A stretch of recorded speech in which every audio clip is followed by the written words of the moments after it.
The champagne was still cold in my hand when my phone rang, shattering what should have been the most peaceful moment of my life. My son's voice dripped with the kind of entitlement that comes from never having worked a day for anything. 24 hours later, I was standing in my own foyer, watching a parade of strangers track sand across my Italian marble floors like they owned the place. If you're watching this, subscribe and let me know where you're watching from. Let me back up to how this delicious mess started. 3 months ago, I sold Sterling Marketing Solutions, the company I'd built from nothing over 30 years. The buyers paid $2.8 million cash, and after taxes, I had enough to do exactly what I wanted: buy my dream beach house and disappear from the corporate rat race forever. The house was everything I'd fantasized about during those brutal 18-hour workdays. 6,000 square feet of weathered cedar and glass, perched on the dunes of the Outer Banks with panoramic ocean views and enough space to host my entire extended family for the holidays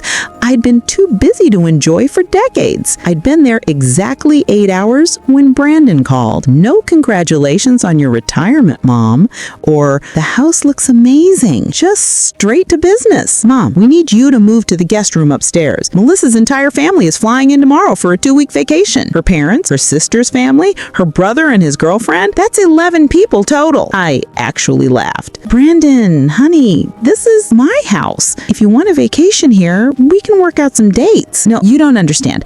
We already booked their flights. They're expecting to stay in the master suite in the main bedrooms. The guest room has a perfectly good ocean view. You'll be fine up there." The casual assumption that I'd just comply left me momentarily speechless. This was the same son I'd put through business school, whose failed restaurant I'd bailed up twice, whose mortgage I'd helped with when his graphic design company nearly folded. "Brandon, I bought this house to relax and enjoy my retirement. I'm not running a hotel for Melissa's family." His voice turned cold in a way that reminded me uncomfortably of his father during our divorce negotiations. "Look, Mom, you've got this huge house all to yourself. It's selfish, and if you don't want to be reasonable about sharing it, well, I heard there's a very nice assisted living facility just down the coastal highway." The threat hung in the air like smoke from a house fire.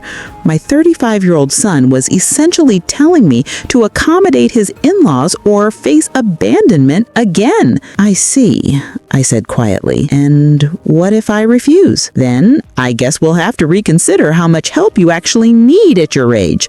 Living alone in such a big house, managing all that space, maybe it's too much responsibility for someone in their mid-60s. After I hung up, I sat on my new deck watching the sunset paint the ocean in shades of amber and gold. The beauty should have been healing, but all I could think about was the satisfied smugness in Brandon's voice. He thought he'd cornered me, thought I was just another helpless old woman who'd caved to emotional blackmail. What Brandon didn't know, what I'd learned in 30 years of business, was that the best victories come from letting your opponent think they've already won. The next morning, I started preparing for their arrival, but not in the way they expected. Yet, better to let them get truly comfortable first. That night, as I lay in the small guest room, listening to 11 people enjoy my house below me, I smiled in the darkness. Tomorrow would bring the first surprise. I woke up to find my coffee maker occupied by a line of Melissa's relatives,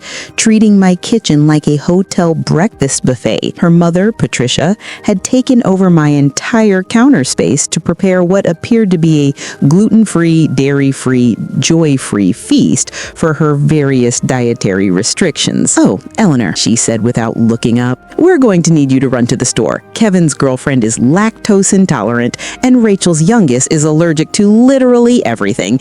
I made a list. She handed me a 3-page shopping list written in the demanding scrawl of someone accustomed to being obeyed. Items like organic coconut milk, the expensive kind, not that watery stuff, and gluten-free bread that doesn't taste like cardboard, good luck, were highlighted in different colors according to urgency. The casual assumption that I'd become their unpaid grocery service was remarkable, even by my family standards.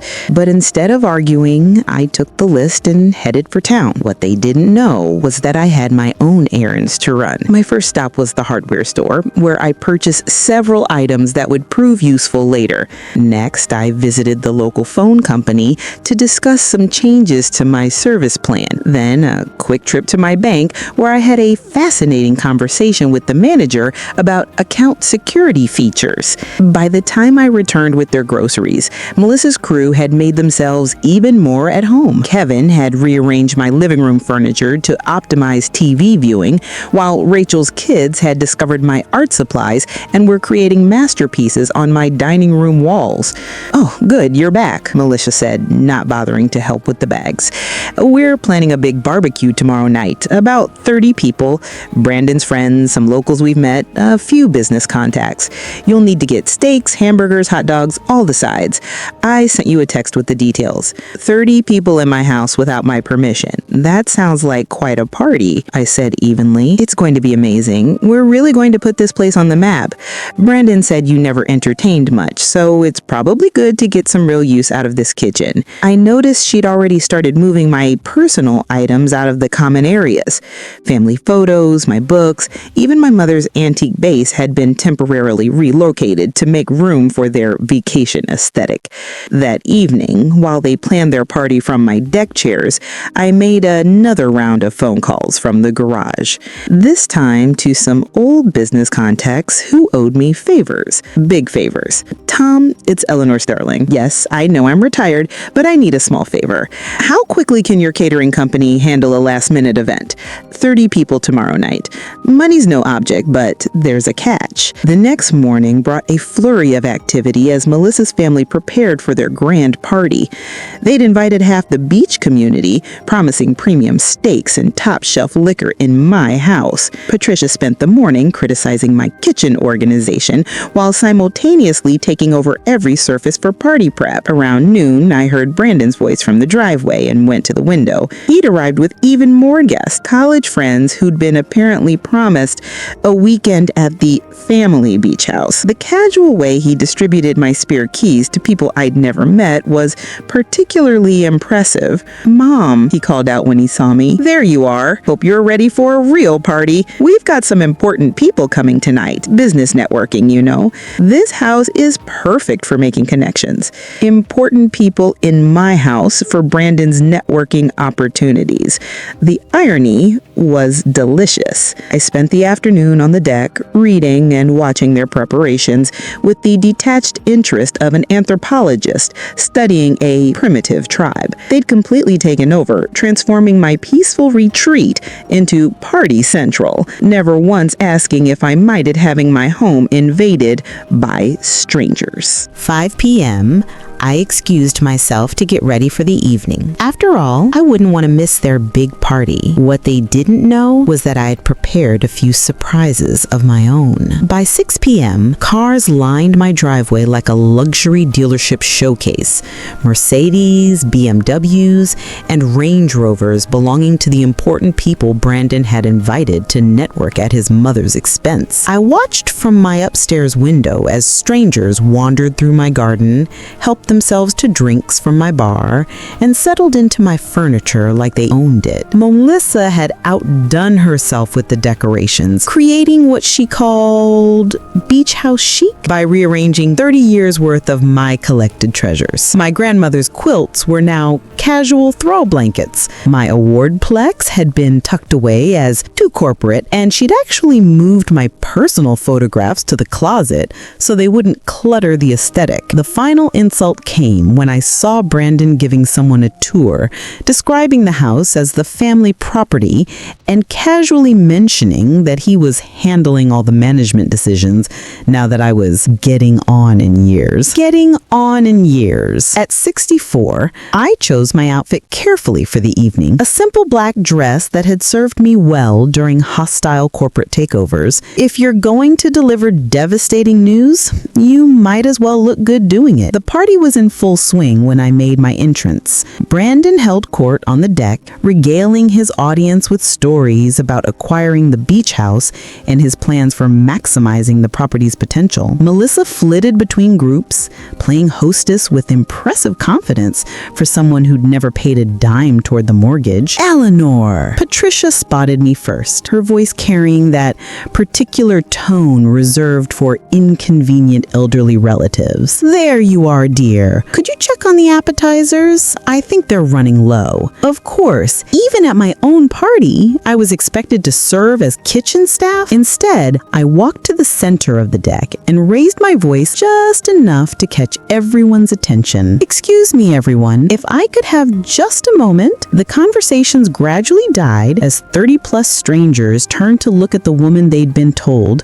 was just the aging mother who came with the house. I want to thank you all for coming to celebrate with us tonight. It's wonderful to see so many new faces enjoying this beautiful property. Brandon beamed, clearly pleased that his mother was finally embracing her role as gracious hostess to his networking event. Before we continue, I said, pulling out my phone, I have a few quick announcements. That's when the catering truck pulled into my driveway. Not the small, discreet catering company you might expect for a beach barbecue. This was Tom Morrison's premium event services, complete with uniformed staff, a full mobile kitchen, and enough equipment to service a corporate gala. What's that? Melissa asked, her hostess smile faltering slightly. Oh, that's dinner, I said cheerfully. I thought since we were having such a large party, we should do it right. Prime rib, lobster tails, champagne service, the works. Brandon's expression shifted from pleased to confused to worried in the span of 10 seconds. Premium catering for 30 people wasn't cheap, and he was apparently doing math in his head. Mom, we already bought steaks. Oh, don't worry about those.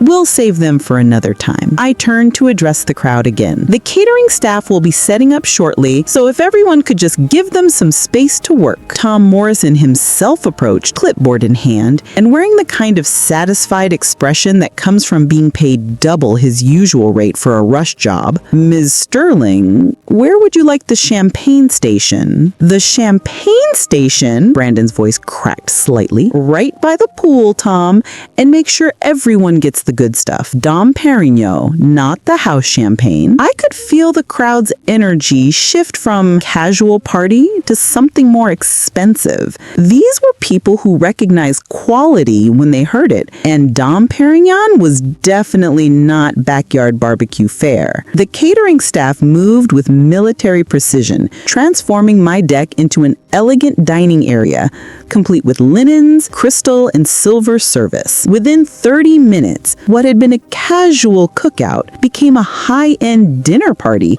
with a price tag that would make most people's mortgage payments look reasonable. Mom, Brandon pulled me aside, his networking smile replaced with panic.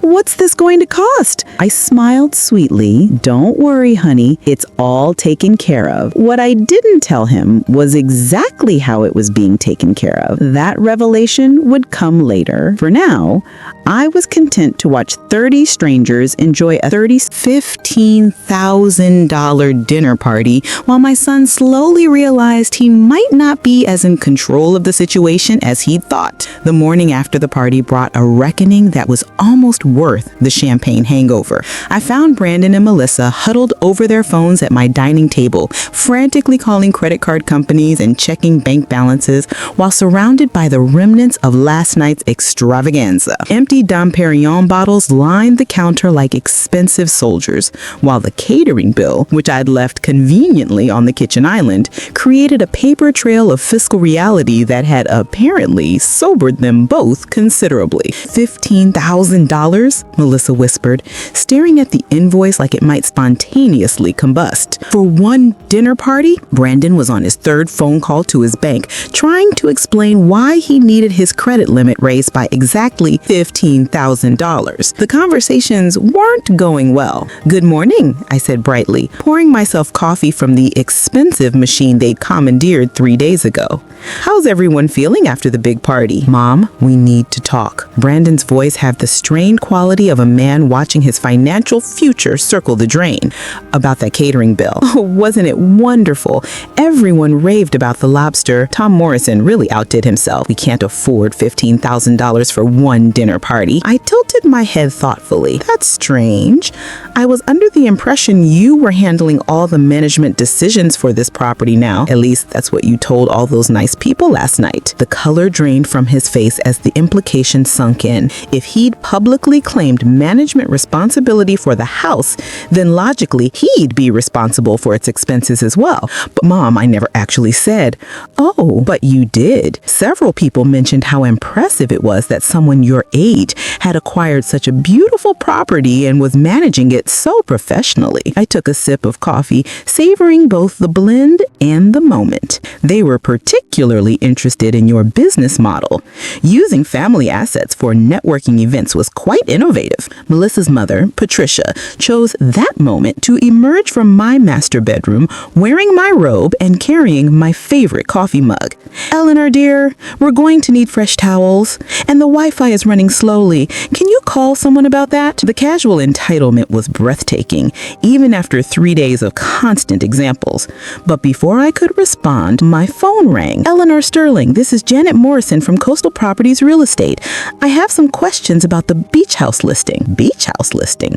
I put the call on speaker, curious where this would lead. I'm sorry, Mrs. Morrison, but I haven't listed any property for sale. Oh, that's odd. We received an inquiry yesterday from Brandon Sterling, claiming to represent the owner for a potential sale. He provided detailed information about the property and mentioned he was authorized to handle all real estate decisions. The silence that followed was so complete, I could hear the ocean waves through the open windows. Brandon's face had gone from worried to pure panic, while Melissa stared at him like he'd suddenly sprouted a second head. I see, I said calmly. Well, Mr. Sterling is not authorized to represent me in any real estate matters. If someone has been providing information about my property without permission, that's quite concerning. Should I file a report with the local authorities? Impersonating a property owner is a serious matter. Brandon was making frantic no gestures, but I pretended not to notice. Let me think about that and get back to you, Mrs. Morrison. Thank you for calling. After I hung up, silence stretched until Patricia, oblivious to the tension, piped up again. Eleanor, about those towels. Get out. The words came out quiet, but clear as crystal. Excuse me, I said. Get out, all of you. Pack your things and leave my house. Brandon found his voice. Mom, you can't be serious. We're family. Family doesn't impersonate each other to real estate agents. Family doesn't throw $15,000 parties on someone else's credit. And family certainly doesn't threaten nursing homes when they don't get their way. I walked to the front door and held it open. You have 2 hours to collect your belongings and leave. If you're not gone by then, I'll be calling both the police and Mrs. Morrison back to file those reports. What happened next would teach them more about family than they'd apparently learned in their entire lives. The exodus began immediately, but not in the organized fashion you might expect from people who'd spent 4 days treating my home like their personal resort. Instead, it devolved into a chaotic scramble of accusations, blame shifting, and desperate negotiations that would have been comical if it weren't so pathetic. Patricia emerged from my master bedroom, dragging her suitcase and muttering about ungrateful hosts and false advertising. Kevin's girlfriend loudly complained about having to cut their vacation short because of my unreasonable demands. Rachel's teenagers actually seemed relieved.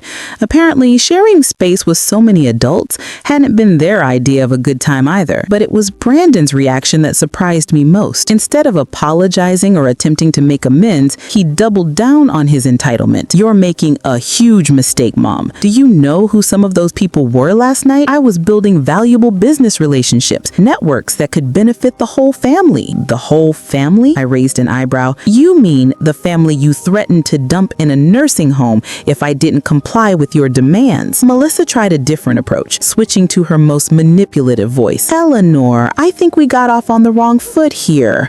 Maybe we can work something out. Split the house time, shared expenses. Shared expenses. I almost laughed. Like the $15,000 you can't afford to pay, or the groceries I bought for your family's special diets, or perhaps the utility bills that tripled when 11 people moved in. That's when Brandon played what he clearly thought was his ace card. Fine, but you're going to regret this. You think you can just live in this huge house all alone at your age? What happens when you fall? When you can't manage the upkeep? You're going to need family, and we won't be there. The threat hung in the air like smoke, and I could see him thinking he'd won, that he'd successfully backed me into a corner with the specter of elderly helplessness and isolation. What Brandon didn't realize was that he just handed me the perfect opportunity to deliver the piece to resistance. You know what, Brandon? You're absolutely right. I can't manage this house alone. It's far too much responsibility for someone my age. His expression shifted to smug satisfaction, so you'll reconsider, which is why I sold it. The words dropped like a bomb in the sudden silence. Brandon's mouth actually fell open while Melissa froze halfway through folding a beach towel. What do you mean sold it? Patricia demanded. I walked to my desk and retrieved a folder I'd been keeping for just this moment. I sold it yesterday morning. As a matter of fact, all cash offer, quick closing, very convenient timing. But you can't have sold it. We're staying here. We have plans. Had plans, I corrected gently. The new owners take possession next week. Professional property managers from Chicago. Lovely people. They plan to rent it out to carefully screened families who appreciate peace and quiet. Of course, this wasn't entirely true. What I'd actually done was transfer the property into an LLC I controlled, with management handled by a company that specialized in high-end vacation rentals. But the effect was the same. Brandon and his entitled family were no longer welcome, and there was nothing they could do about it. You can't do this! Brandon's voice cracked with desperation. This is our family home. No, Brandon, this was my retirement home. The home you told me I was too old to manage alone. The home you threatened to take away from me if I didn't submit to your demands. I closed the folder with a satisfying snap. You were right about one thing, though. I do need family I can count on. I just realized you're not it. The final 20 minutes of their departure played out in a blur of slamming car doors and muttered threats about lawyers and family loyalty. But as the last rental car disappeared down my driveway, something interesting happened. My phone rang. Miss Sterling, this is David Chin from Outer Banks Property Management. We wanted to confirm that the Sterling Beach House is ready for its first rental guests. They arrive tomorrow for a 2-week stay. Payment has been received in full. I smiled, looking out at the ocean that was mine to enjoy again. Yes, Mr. Chin, everything's ready. I think you'll find our guests will be much more appreciative than the last group. After all, the best revenge isn't just success, it's profitable success. But this story was far from over. In fact, the real surprises were just beginning. The new renters arrived exactly as scheduled. The Patterson family from Richmond, a soft-spoken couple with 2 well-behaved teenage daughters who spent their first hour apologizing for disturbing me and asking permission to use the pool. The contrast with my recent house guests was so stark it would have been funny if it weren't so refreshing. Mrs. Sterling, Mrs. Patterson said carefully, we want to make sure we're not imposing. The property management company said you live on site. I have a small apartment above the garage, I lied smoothly. What they didn't need to know was that I'd simply moved back into my master bedroom the moment Brandon's convoy disappeared. Please, treat the house as your own. That's what you're paying for. The rental income was substantial, $8,000 for 2 weeks, with booking solid through the summer season. Not only had I reclaimed my peace, but I'd turned my forced hospitality into a profitable business venture. Sometimes the universe has a delicious sense of irony. My quiet morning coffee ritual was interrupted by the doorbell. Through the peephole, I could see a woman in an expensive suit holding what appeared to be legal documents. This should be interesting. Miss Sterling, I'm Rebecca Walsh from Walsh, Henderson & Associates.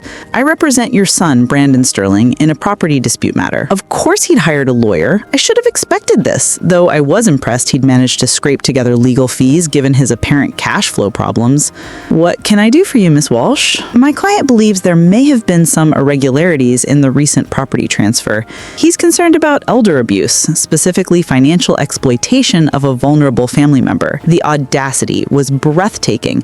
Brandon was actually trying to claim I was mentally incompetent after I'd outmaneuvered his attempted takeover of my home. I had to admire the strategy, even as it infuriated me. I see. And what exactly does your client consider irregular about a property owner making decisions about their own asset?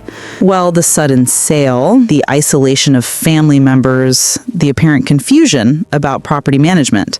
She consulted her notes. My client is particularly concerned about the emotional distress you may be experiencing following your recent retirement. Major life transitions can affect judgment. Emotional distress? They were going to try to paint me as a confused old woman having a breakdown. The fact that Brandon knew me well enough to craft this narrative made it particularly insulting. Miss Walsh, I appreciate your concern, but I'm curious about something. Did your client mention the $15,000 catering bill he authorized at my property? Or perhaps his his unauthorized communications with real estate agents claiming to represent me? Her confident expression flickered. I'm sure there are explanations. Oh, I'm sure there are.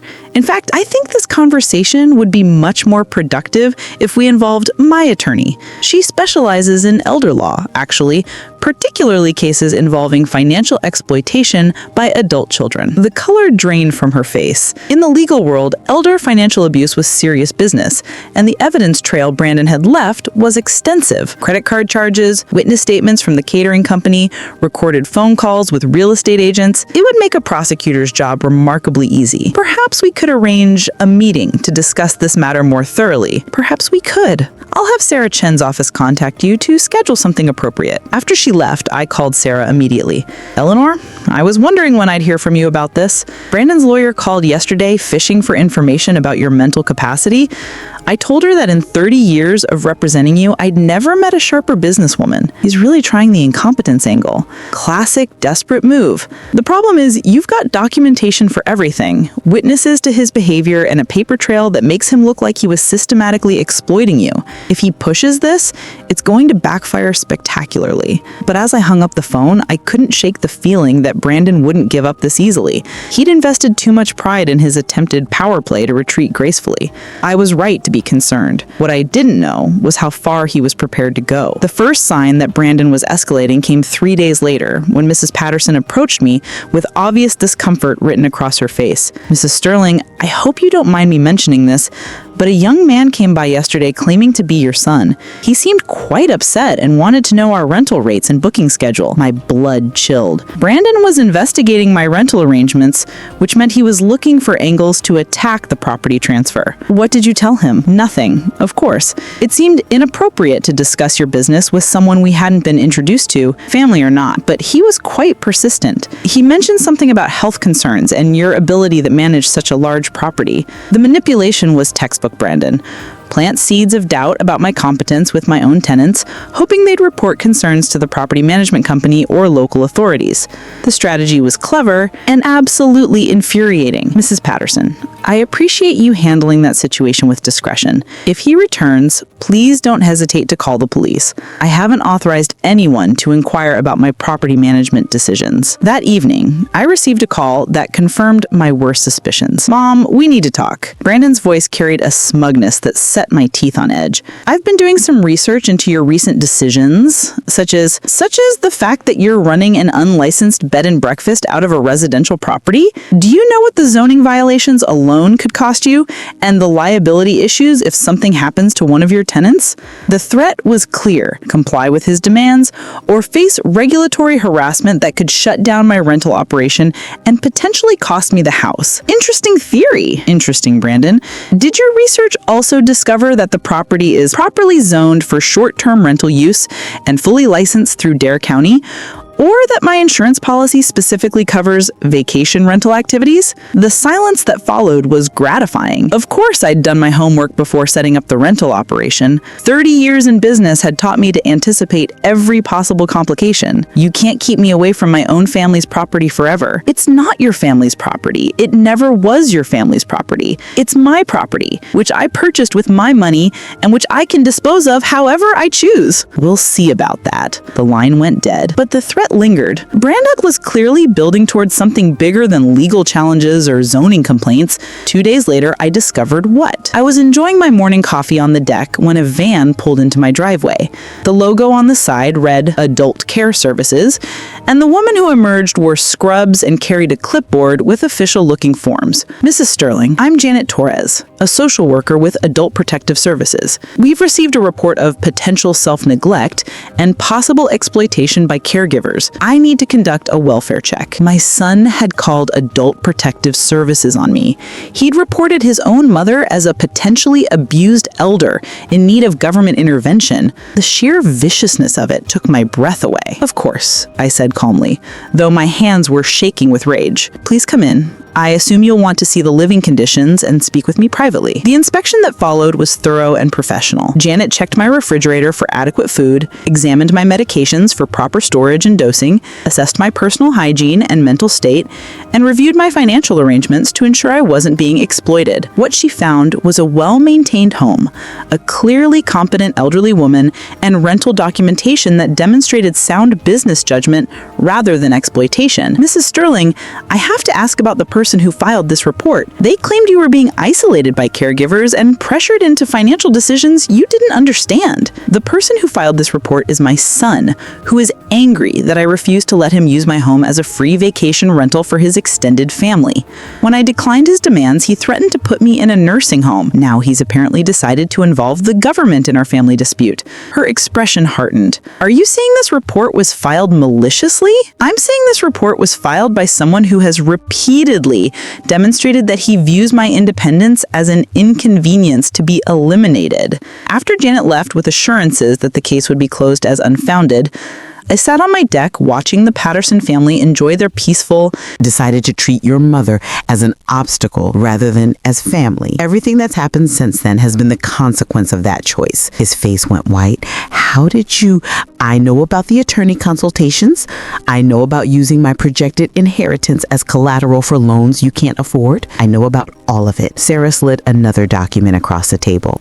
This is a comprehensive financial audit of your family's situation over the past year. The pattern of expenditures, the assumption of inheritance, the timing of your mother's property conflicts. It tells a very clear story about motive. Brandon stared at the papers like they were a death sentence. In many ways they were. What do you want? He whispered. I leaned forward, meeting his eyes for the first time in months. I want the truth, Brandon. All of it. When did you start planning to take control of my finances? When did you decide I was more valuable to you, incapacitated than independent? And most importantly, did you ever love me as a mother? Or have I always just been a retirement plan to you? The silence that followed would determine whether my son and I had any relationship worth saving. His answer would change everything. Brandon's hand shook as he reached for the water glass Sarah had placed in front of him. When he finally spoke, his voice was barely audible. It started after Dad died. My ex-husband had passed 3 years earlier from a sudden heart attack, leaving Brandon his sole male role model and apparently some twisted ideas about family responsibility. Dad always said you were too independent for your own good, that women your age needed guidance, structure. When he died, he made me promise to take care of you when the time came. The words hit like physical blows. Harold, my controlling ex-husband, had been manipulating our son from beyond the grave. When you sold the company for all that money, I panicked. I thought you'd make stupid decisions, get taken advantage of. The beach house seemed like such a waste, all that space for one person. So you decided to take over. I decided to provide guidance. His voice cracked with desperation, just like Dad said I should. But you wouldn't listen. You acted like I was trying to steal from you instead of protect you. Sarah's expression remained professionally neutral, but I could see the disgust in her eyes. She'd seen this pattern before. Adult children who convinced themselves that exploitation was protection. Brandon, when did protecting me become taking over my house and threatening me with nursing homes? When you wouldn't be reasonable? The mask slipped completely now, revealing the entitled anger underneath. You had this huge house you didn't need, money you couldn't possibly spend, and you were just wasting it, sitting there alone instead of sharing with family. Sharing with family or providing free vacation accommodation for your in-laws while you used my property for business networking. He flinched but pressed on. Everything I did was for the family. The connections I was making, the business opportunities that would have benefited everyone eventually, including the part where you researched having me declared incompetent. The question hung in the air like a death sentence. Brandon's face cycled through denial, defiance, and finally defeated acceptance. The lawyer said it was the only way to protect you from yourself, that someone your age shouldn't be making major financial decisions alone. Sarah leaned forward. Mr. Sterling, did any of these lawyers suggest that your mother showed signs of actual cognitive decline? Or were you shopping for legal opinions that matched your desired outcome? The silence was answer enough. I stood up. suddenly exhausted by the whole pathetic spectacle. This was my son, the child I'd worked 2 jobs to support, whose scraped knees I'd bandaged, whose failures I'd funded repeatedly, and he'd been planning to destroy my independence for his own benefit while convincing himself it was for my protection. Sarah, proceed with all legal remedies. I want restraining orders, I want harassment charges filed, and I want a comprehensive legal barrier between this person and my life. Mom, wait. You're not my son anymore, Brandon. Sons don't research having their mothers declared incompetent. Sons don't threaten nursing homes when they don't get their way. Sons don't call government agencies to report their own parents as abuse victims. I turned to face him one final time. You want to know the ironic part? If you'd simply asked to visit the beach house occasionally, I would have said yes. If you'd been respectful, grateful, kind, I would have shared everything with you eventually. But you couldn't wait for generosity. You had to take control. His face crumpled. I can change. We can fix this. No, we can't. Trust, once broken this completely, can't be repaired. You've shown me who you really are, and I believe you. I walked toward the door, then paused. Oh, and Brandon, that $15,000 catering bill you authorized, I've decided not to pay it. Since you publicly claimed management authority over the property, the catering company will be pursuing you for payment. I'm sure your lawyer can explain your legal exposure for unauthorized contracts. 6 months later, I received a wedding invitation from the Patterson family. Their oldest daughter was getting married, and they'd asked if they could hold the ceremony at that beautiful beach house where we had such a peaceful vacation. The rental income from wedding events, it turned out, was even more lucrative than vacation bookings. Brandon sent one final letter through his attorney, a formal apology that requested visitation rights and suggested family counseling. I had Sarah respond with a simple statement: Miss Sterling has moved on with her life and wishes you well in yours. Because that's exactly what I'd done. I'd moved on to a life where my independence was respected. My decisions were my own. And family meant people who loved me rather than people who wanted to control me. Some days, sitting on my deck, watching the sunrise over the Atlantic, I felt a twinge of sadness for the son I'd lost, but mostly I felt gratitude for the life I'd saved. My own beach house became everything I dreamed it would be, a place of peace, beauty, and genuine hospitality, just not for the family I'd originally intended to share it with. Sometimes the best family is the one you choose rather than the one you're born with. And sometimes the greatest act of love is refusing to enable someone else's worst impulses, even when that someone is your own child, especially when that someone is your own child. Thanks for listening. Don't forget to subscribe and feel free to share your story in the comments.